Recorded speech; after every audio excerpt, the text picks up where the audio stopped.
Hello everyone and welcome to Wellness Wednesday. This is a new series that I'm starting, mostly to keep myself accountable and actually create content to release on a specific day of the week. But also because that's really it. That's the main reason, right? I want to keep myself accountable. I want to actually create these videos. I got so much support and love from my last video called Loneliness and Social Media. And I realized that, if I have something to say, usually the thing that gets in the way is a question of self-worth, right? It's like, do I have anything valid to say? Is anyone going to want to listen to these or watch these, etc.? And I have one friend in particular, shout out to you, Sarah Matthews, who said, please keep making these videos. I really enjoy listening to them, And even just that, it's not necessarily validation seeking of tell me I'm good at what I do, but it's mostly oh yeah, sometimes I just need that face-to-face interaction, mask to mask, FaceTime to FaceTime, where someone says, hey, I got something out of what you did. And another friend of mine, texted me and said, wow, I've really been struggling with exactly what it is that you've been talking about. Another Sarah in my life. And she said, I felt like this is exactly what I needed. And again, this wasn't so much something that, built my ego up, wow, I have the capacity to really touch someone.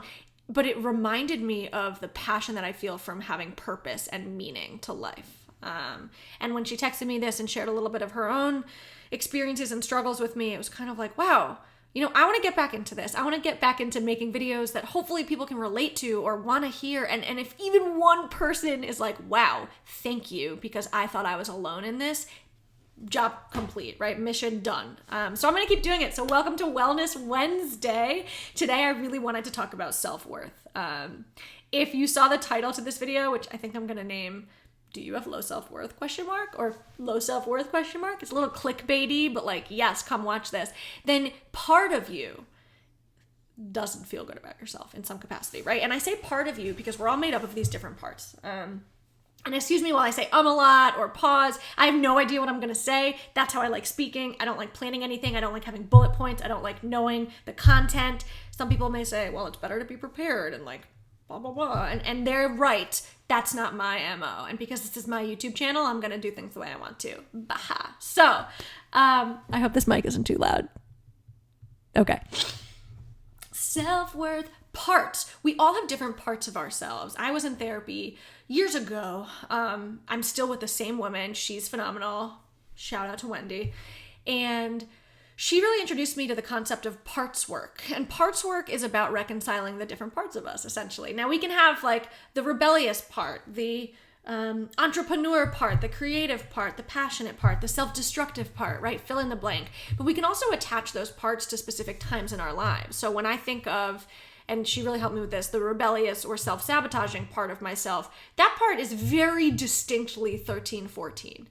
And so there's a part of me that has been in the past stuck in that 13, 14-year-old self, sees life the same way, etc. Now, it's not all of me, right? And so that gets confusing emotionally. It's well, part of me knows that this is irrational. Cognitively, I know this is irrational, but my emotional experience is telling me that this is real and I need to sabotage my whole life, etc.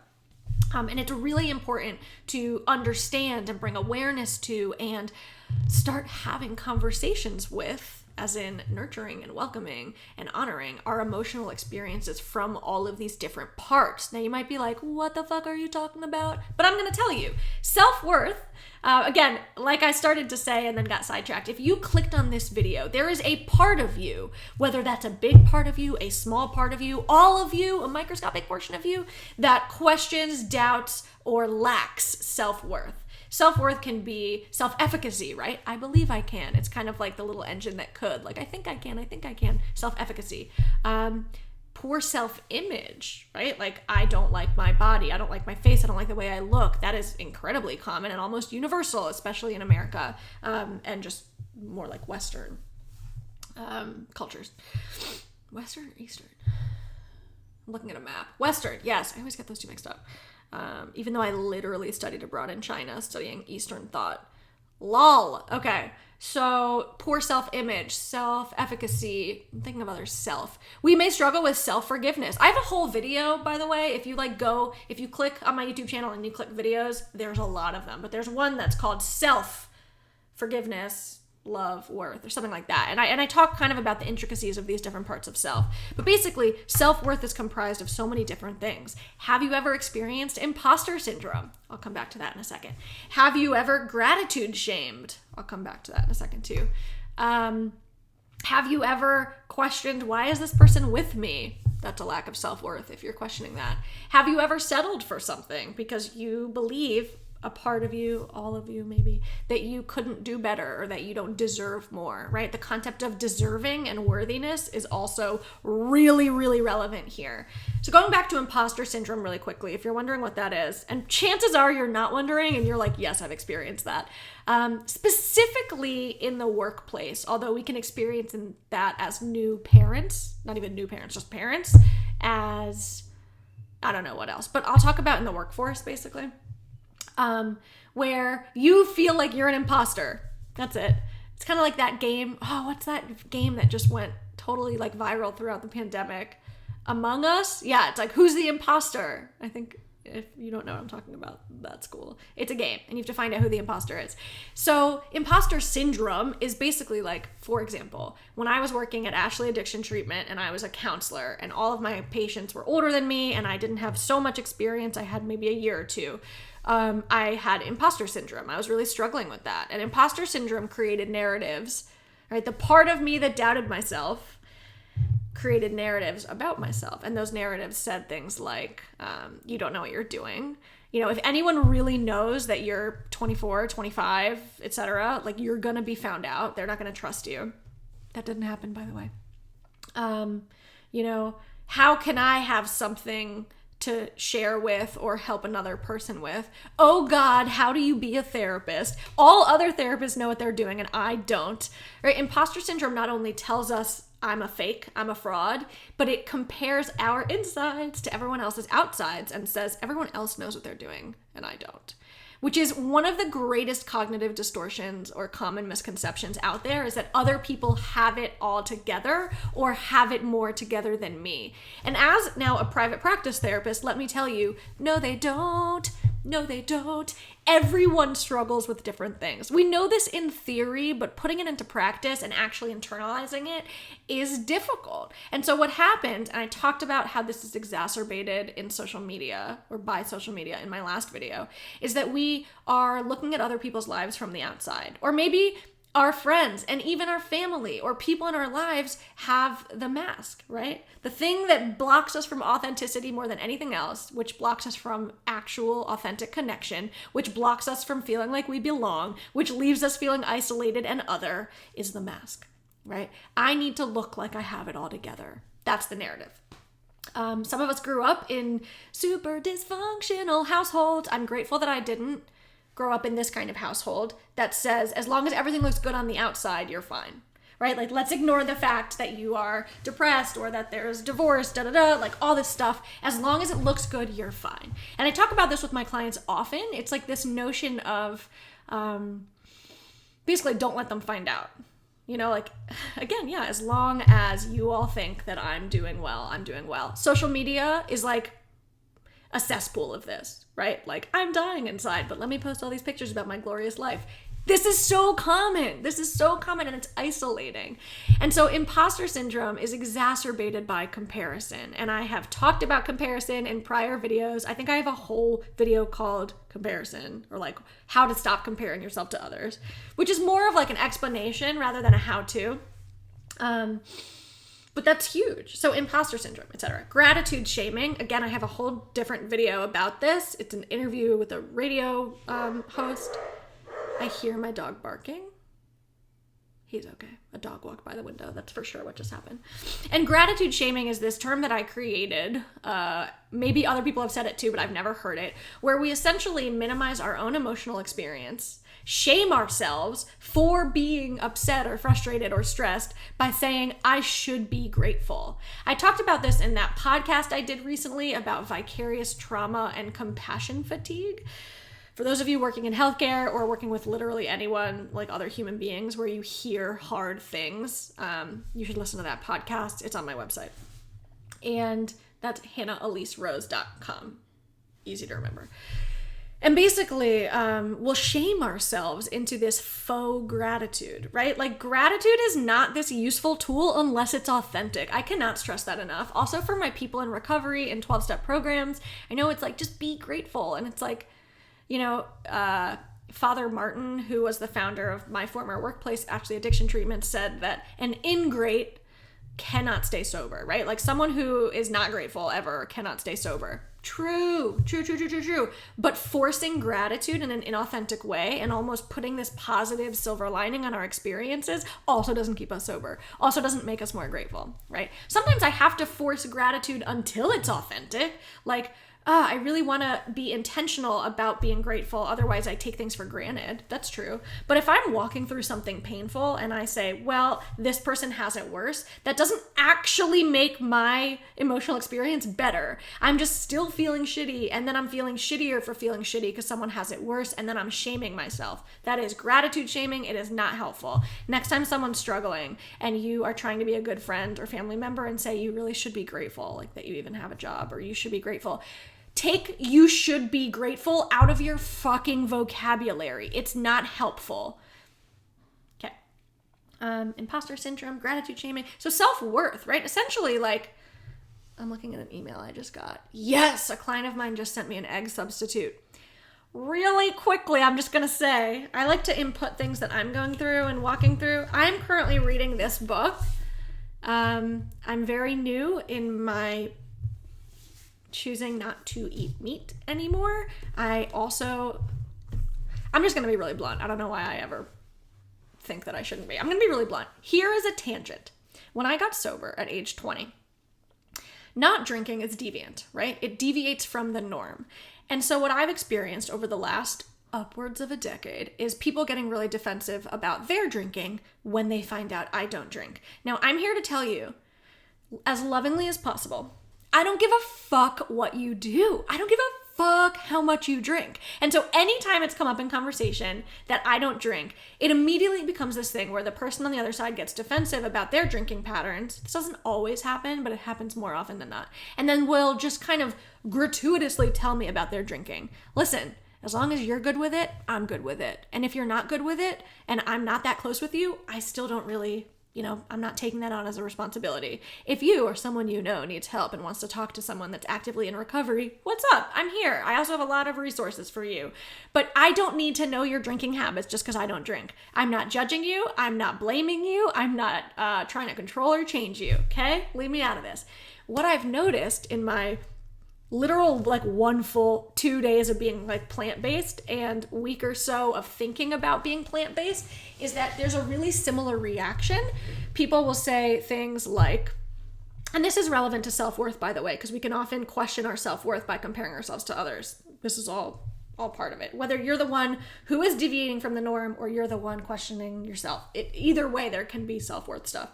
So if I say, I'm just not eating meat, automatically it's kind of either an attack of well, you shouldn't do that. You're not going to get enough protein, which is also false. You just have to be intentional. Or why? And not in the curious way that some people have said, well, why? I'm really interested to know. That's really cool. Great. People will just share their relationships with meat, a lot. And I'm I don't care. So as a side note, if you or someone you know is doing something lifestyle wise that deviates from the norm, if someone you know is doing that, they don't need to know all about you, and you don't have to change them or try to control them or tell them why it's a good or bad idea, and vice versa, right? I'm also not going to be, I'm really trying to be intentional about not being the kind of person that's no one should eat meat and here's why. I live with someone who is still eating meat and I am fine with that, and I've had to make a point while reading this book specifically of not stopping every 2 seconds and telling him really horrible truths about the meat industry that we all know, right? We all know it. Those documentaries, oh God, those books. I know it's happening, but I don't want to know. I'm purposefully trying not to put that all on him because that's also not fair, right? So that's my side note about that, and that's an update about my life. Anyway, there's this egg alternative called Just Egg. So pumped about it. Anyway, that's the email I got, and that's why I just went off. Self-worth. Let me try to get back to what I was talking about.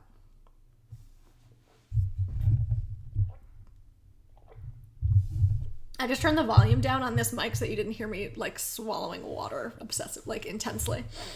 So self-worth. Here's the fact about self-worth. Most human beings that I have ever met, so I'm not going to say most because I can't possibly know, almost every person I've met, if not everyone I've ever met, personally and professionally, has struggled at some point in their life or in some way or currently with self-worth. This concept of deserving and worthiness is really important to navigate. What has helped me personally is a myriad of things, including therapy, including seeking things that help my self-worth. People like Brene Brown who write books about shame. Gosh darn it, I'm getting a call. Let me just, Thank you, iPhone, for telling me it's potential spam. Oh no, I wonder if the audio just cut out. I wonder if the audio just cut out.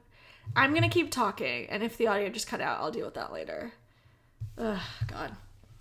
So anyway, I hope you're working. Most people, right? And so I think that's the first step in deconstructing.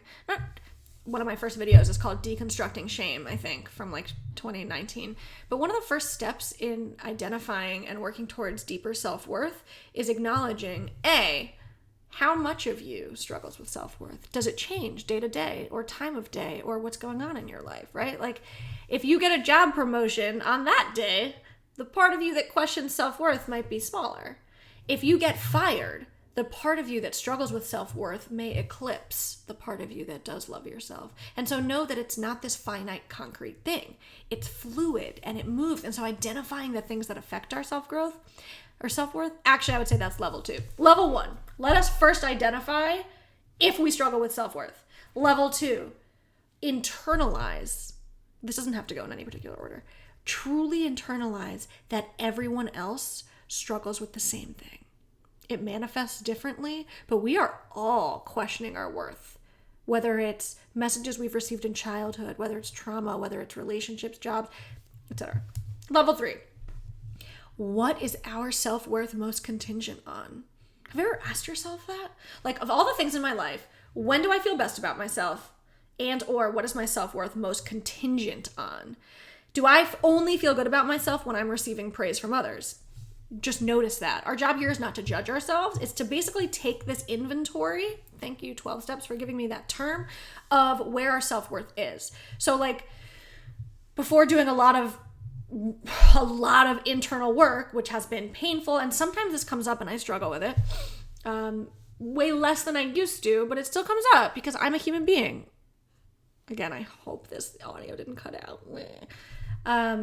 My self-worth was very largely tied in with validation from others. So social media enabled that. That's important to know. Approval from my parents, without a doubt. Recognition, maybe. So it's all like validation, right? Validation and approval seeking, etc. I can't lift this finger without lifting my other ones. How well I was doing at work, which was usually measured in praise, right? Or critiques. What I look like. What I looked like. I'm sure there's more there, but my self-worth was most contingent on and enmeshed with approval, validation, being seen by others, and what I look like, which again was mainly validated by what others said.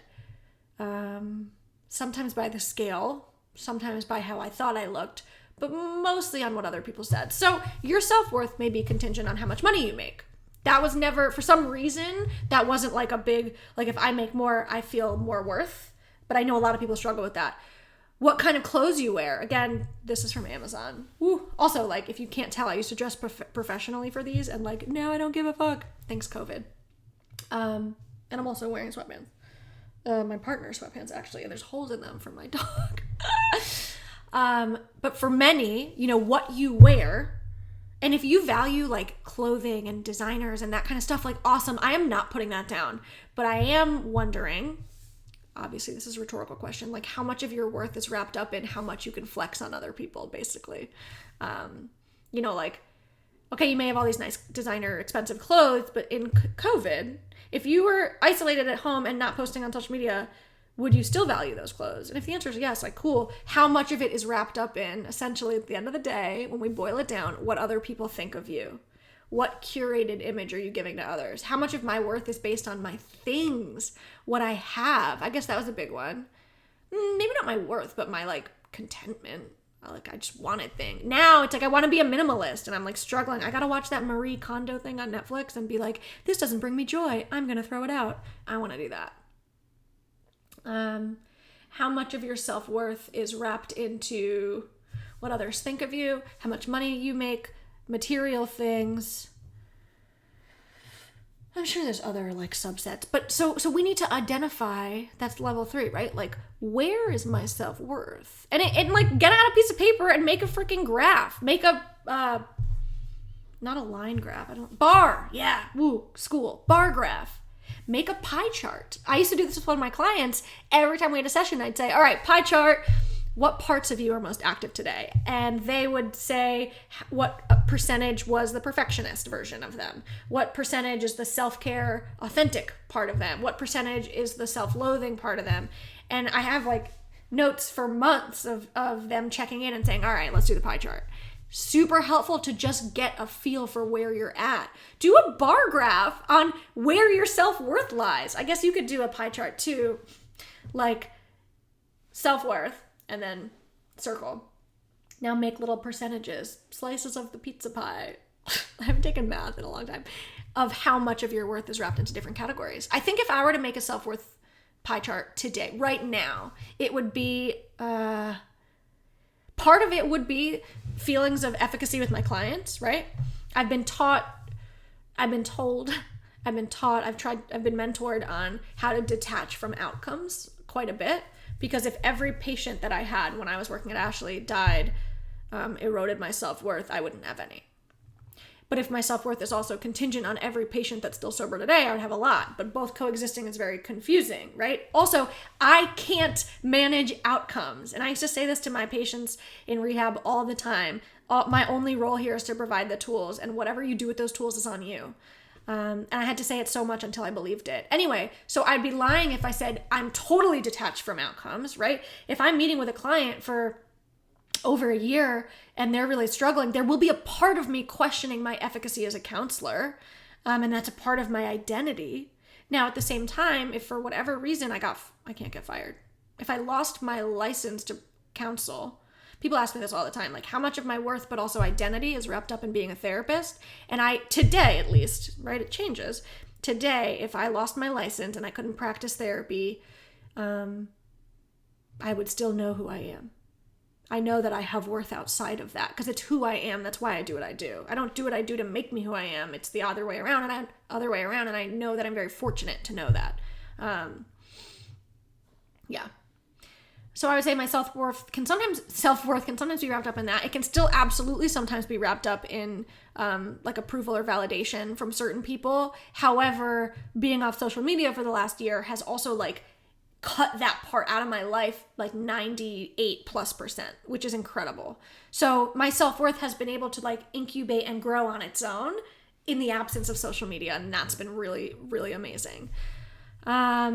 And then most of my self-worth, I would say today and most days is very largely wrapped up in knowing that I have inherent worth just for existing. And I mentioned that last time, but that's something that a mentor of mine has told me numerous times, and it's really started to sink in, is that I don't need output. I don't need to produce for anyone to feel good about myself. And so that's why for most of quarantine, I haven't been doing videos, because for a while I would, I'd kind of check how many likes, how many subscribers, how many views, and like now that I'm not on Facebook, my YouTube videos don't get a lot of views because it's just the people who subscribe or people on LinkedIn. And I'm okay with that. But it was a big barrier, right? I can't stress enough how if we identify the things that our self-worth is most wrapped up in, and we actively try to detach from those things, we will feel like a dip and then kind of a plateau. And my experience is then we will feel this self-worth growing within us, just for us, within us, around us, for us. And it's very fucking cool. So this video is already 24 minutes. I'm hoping half of it doesn't have no audio. But if that happened, I will sigh and re-record the second half. I don't know why I'm telling you this, because if this is muted, you don't know. And I just realized that I'm incredibly hungry, so I'm gonna eat now. I can talk about self-worth and just process self-worth for like hours and hours and hours, but I wanted to just get a video out there about self-worth and tell you that if you are struggling with self-image in any capacity, worth, efficacy, deservingness, worthiness, you are not alone. And I know that is like hokey and corny, but like it's true. I can't stress enough, most people are isolated to an extent in their own feelings of inadequacy. And the more we talk about it and bring light to it, the more we can actually connect with others. And yeah, I think that's it. I think that's all I have. If you want to read what I'm reading, follow me on Goodreads. The link to my Goodreads account is in my last video. But this book is called Eating Animals by Jonathan Safran Foer, who also writes other books. And have a great day.